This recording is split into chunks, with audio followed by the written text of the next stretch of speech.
Sex and the City went off the air in 2004, but it's been running continuously on HBO ever since. You can watch all 6 seasons actually on HBO. So Kelly, I was late to the game with Sex and the City. I'm a really huge fan. Hmm. And one of my best friends growing up told me about it over lunch one day. She was like, "Go check out the show." She'd been watching it from the beginning, but I didn't start watching it till about the last 2 seasons, but I Hmm. quickly became addicted.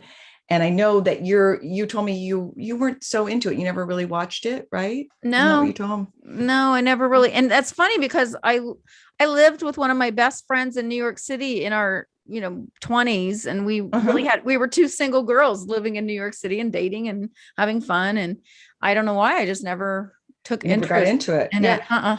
It didn't Well, seem real to me. I don't know why.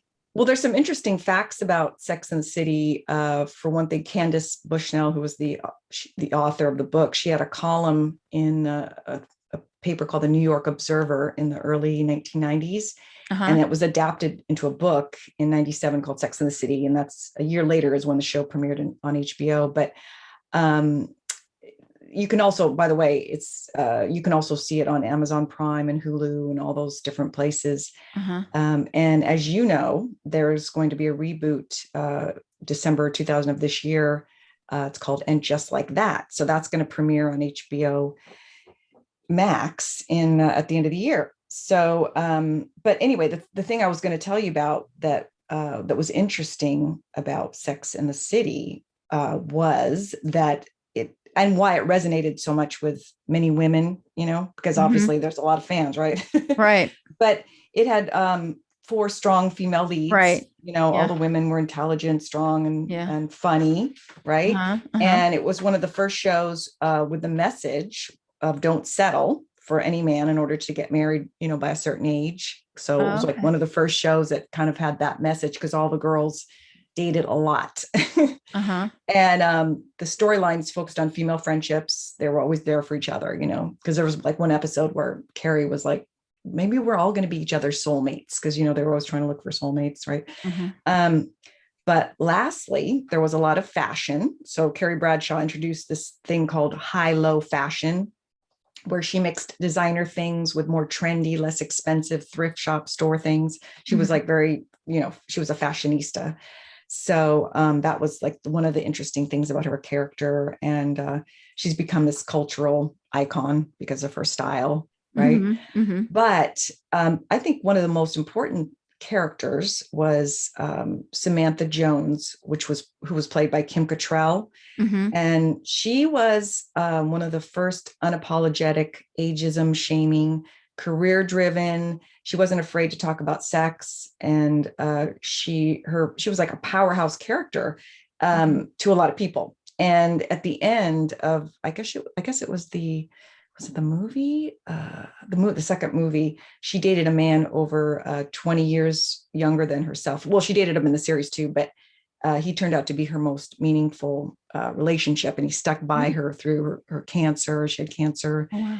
a cancer scare in the movie, So she was one of the Okay. first female characters on TV that dated someone a lot younger, and it turned out to be a very successful relationship. So that's a very unique thing that they showed on this show. So there was a lot of interesting facts about Sex in the City that made it kind of groundbreaking, you Hmm. know.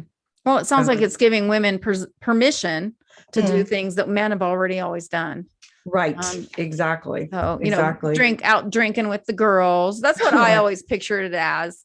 Is Mm. just they to me all the scenes saw they were always sitting around a table drinking cosmopolitans or whatever martinis. Well, that And definitely so was one of their things. They'd always I meet can at the. relate to that because you and I used to go to Vega and hang out, and I had groups of friends that we'd go out and drink and talk about guys, and sometimes it'd be double dating, Right. stuff like that. So I guess in that way, I don't know why I never got into it because I even lived in New York City for a year. So Maybe you were I too don't know. busy doing other things to watch Sex in the Yeah, City. maybe, which is usually the case.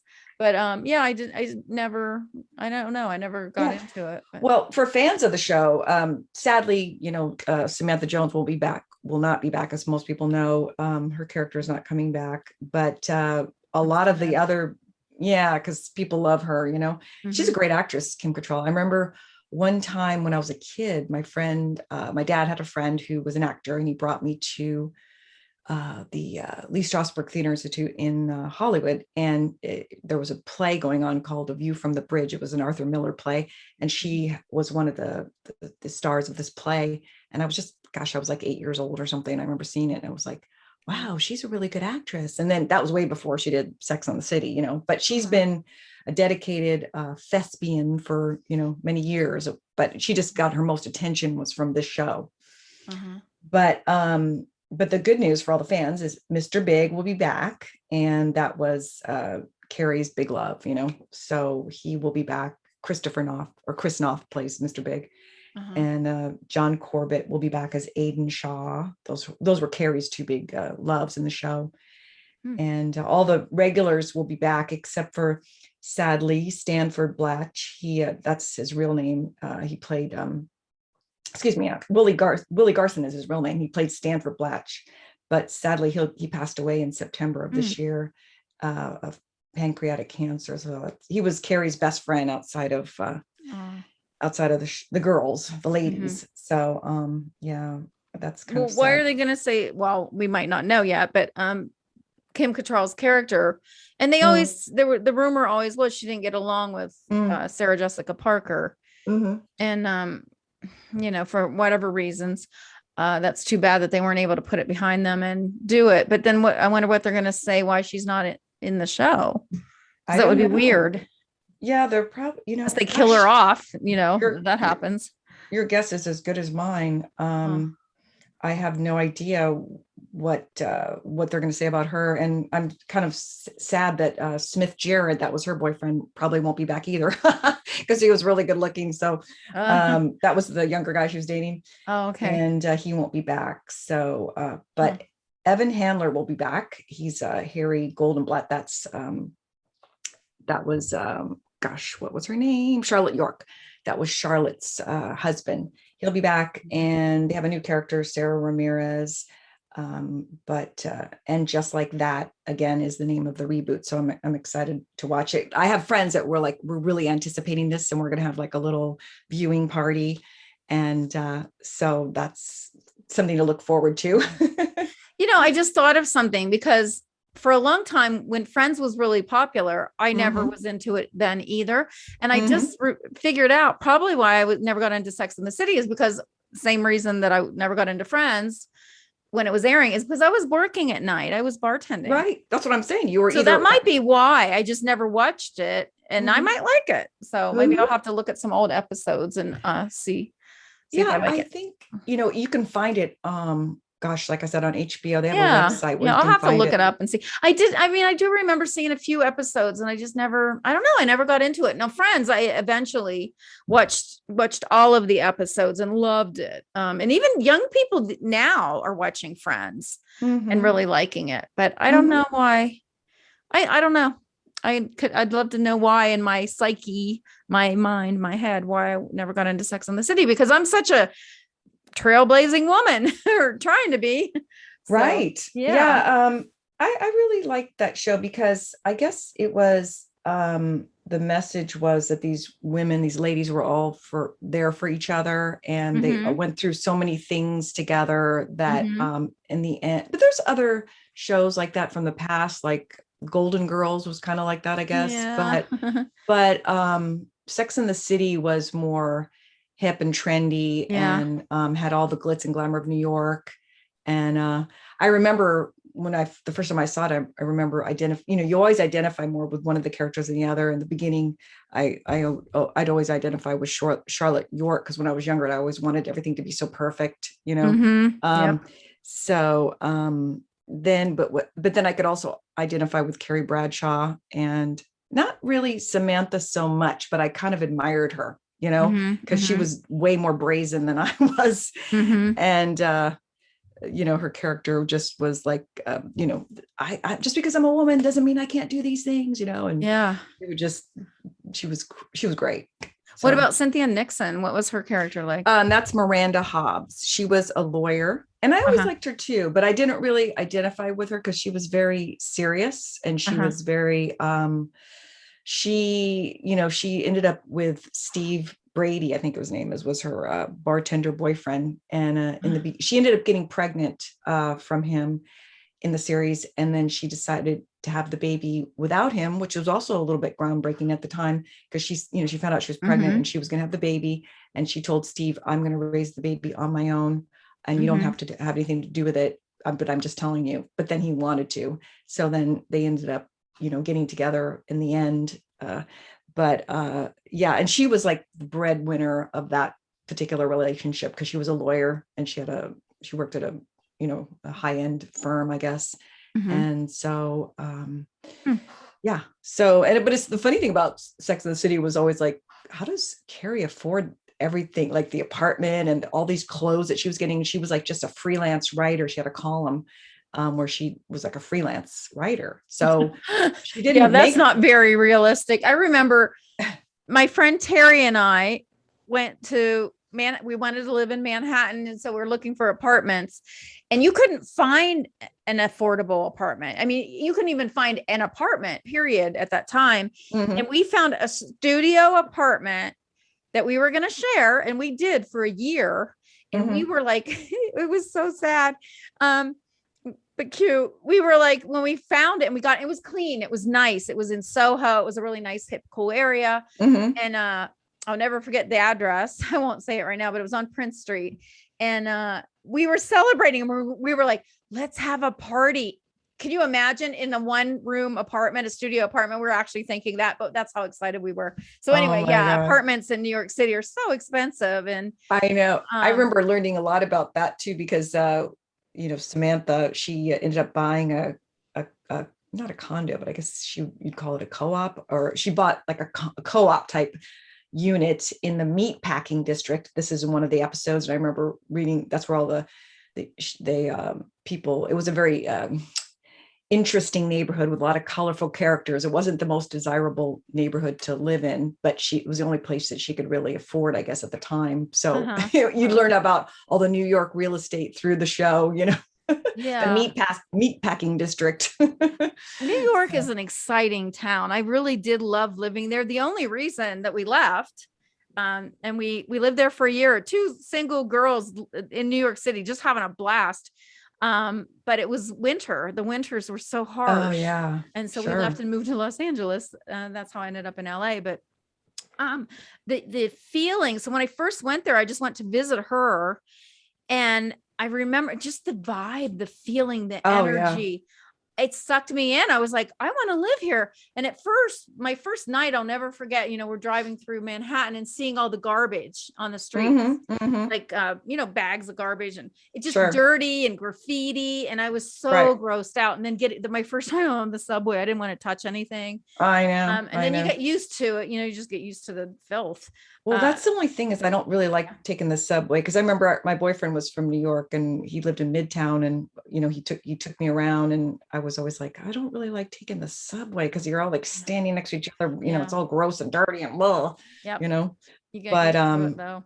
Yeah, I guess so. But but it's weird how LA is kind of reminding me a little bit of New York right now, because of the disparity of wealth, and the homeless problem, of course. And so I know New York was really bad. I guess it was, when was it, in the 80s? It was really bad, like with all the crime and everything. The funny thing was, like, you could go on Fifth Avenue and it was pristine and beautiful and all the fancy apartments and everything. Fifth Avenue or Park Avenue, I'm not sure, anyway, in that area. And then one street over, like, you could get mugged. It was so odd how one street is safe, and then the next street, because it's so small, everything's right beside you. You can walk everywhere. I mean, you can walk anywhere, even from one end of the city to the other end. And I remember in the summer, it's so crowded.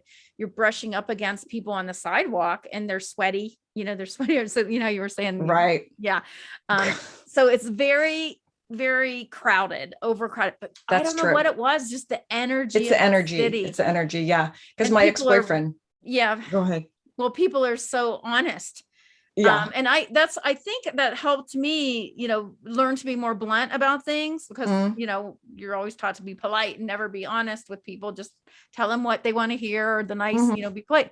And in mhm. New York, I liked that. I liked that people were more honest with you because I thought you could have a more honest relationship, or at least interaction with people, Mhm, rather than mhm. the phoniness. So I liked that about it. And then it was just, you never know who you're dealing with, and there's mafia people everywhere.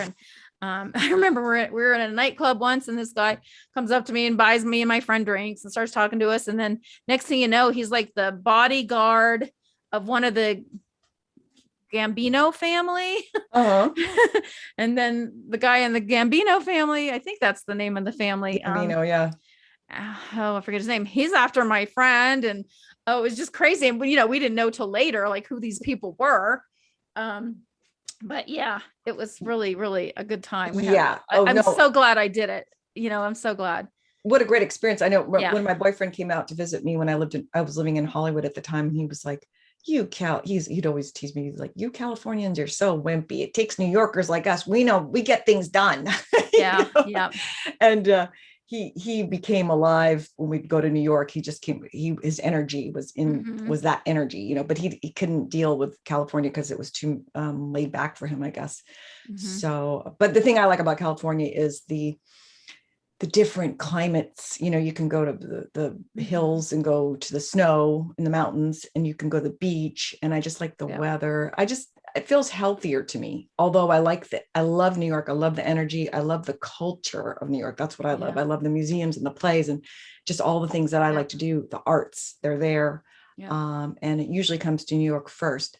But I feel like California, we're into health and kind of other things that come first Yeah. from California. So, I mean, the best of both worlds would be able to go back and forth, Yeah, California which to New some York, people California. do. Yeah. And yeah, the climate in California is unbeatable, I think. Right. Yeah, I loved living there for the climate.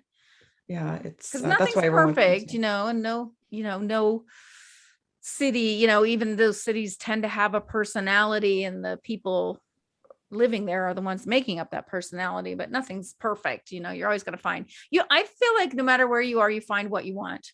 You find the That's true. people, you find your tribe, you find people that have That's common true. interests. And so it doesn't really matter so much where you are. But yeah, New York City is very special. It's a very That's special why city. that the title, Sex Sex in the and the City. City is like, so because it's the They city called it was the part. city. They used to call it the city. Yeah, it's like part of the Yeah. whole. It's one of the stars of the show. It was another character in the show. Yeah. Let's put it Yeah. that way.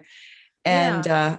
Carrie just explore, and I got to really live out all the different places, and like I said, not just the real estate, but the club scene and all the characters she dated. uh I had a similar experiences, like even the Mikhail Brezhnikov, he played was it Alexander Petrovsky, and Uh-huh. he was this lighting designer or something like that. But I had a similar boyfriend like that too, so it was Uh-huh. just interesting. And then Mr. Big, he's just Uh-huh. he was this elusive entrepreneur that nobody really knew what he did for a living, so, Well. but he always had tons of money. So, Huh. Wow. so that was kind of, she was lucky. Carrie had a lot of interesting men that she dated. Let's just put it that way. Mm-hmm. Well. But, and, they did some interesting, like kind of interesting ideas. For instance, like Carrie never, at least in the first couple episodes, excuse me, seasons of the show, she never got married or had kids, but she was constantly being invited to baby showers and, couple things. And Mm-hmm. she'd say, how come nobody Mm-hmm. celebrates being a single, so then I think she threw herself a party like this is my single woman, I'm not having kids party. So Oh. she did like interesting things like that. I think even Samantha did something like that, like, I'm never going to have kids party. Uh-huh. So, it was like, why do I always have to why I'm honoring your Yeah. lifestyle, but you're not honoring mine. So they Yeah. were kind of, I guess you'd call groundbreaking, or looking at things from a different angle, Uh-huh. right? Uh-huh. So Trailblazers. Strong yeah, women that were. trailblazers. Yeah. Yeah. I So love it. that's why you got to check it out. And I'm really Yeah. looking forward to the reboot of And Just Like That. Because she used to say that in the beginning of when she was writing her column Uh-huh. And she'd say, and just like that. So that's why they're calling it that. Okay. But I'm really excited. And I feel bad that that Willie Garson, I said his name wrong, that he passed away. He was only 57, and he was like a special character too. He was Oh. her best friend, aside, like I said, from the ladies. So, and he did do a couple, he filmed a couple episodes before he passed away. So I'm glad about that. So So is this a new series or is it a yeah, movie? it's a reboot. No, it's the new series. It's going to be on It's a HBO series. Okay. Max. It Okay. debuts December of this year. So what? Just Okay. like in a little over a A month. month. Yeah. But like I said, some of my friends, Mhm. shout out to Sandy Valetti. We're going to be doing a Sex in the City, party. We're going to do a Oh. viewing party for How my girls and I. fun. I know, with Yay. cocktails, right? Yeah. And Yeah. our high low fashion. Aw. Well, that's fun. That would be really Yeah, fun. I wish I was yeah. there. I know I I'd know. come in, but When yeah. I've gone to when the movie first came out, the first Sex and the City movie, I went with my friend Leah Sargent, and we brought most of the people in the theater were like three women or four women. There was groups of three or four women because they were, that was because there's like, uh, Four characters. four for a character. So we'd Yeah. all come. Most people had four, but every once in a while you'd see groups of three. So, and then the ushers would be like, where's your fourth person?" That was funny. Oh, But it's a good bonding thing for yeah, women. that's what it sounds like. And yeah, you got to check it out. I So will. look for And Just Like That in Okay. December 2021. Okay. All Yeah, right, sounds good. we'll talk to you later. Okay. Thanks for sharing all that, Kimbra. Thank you. Okay, Bye. bye.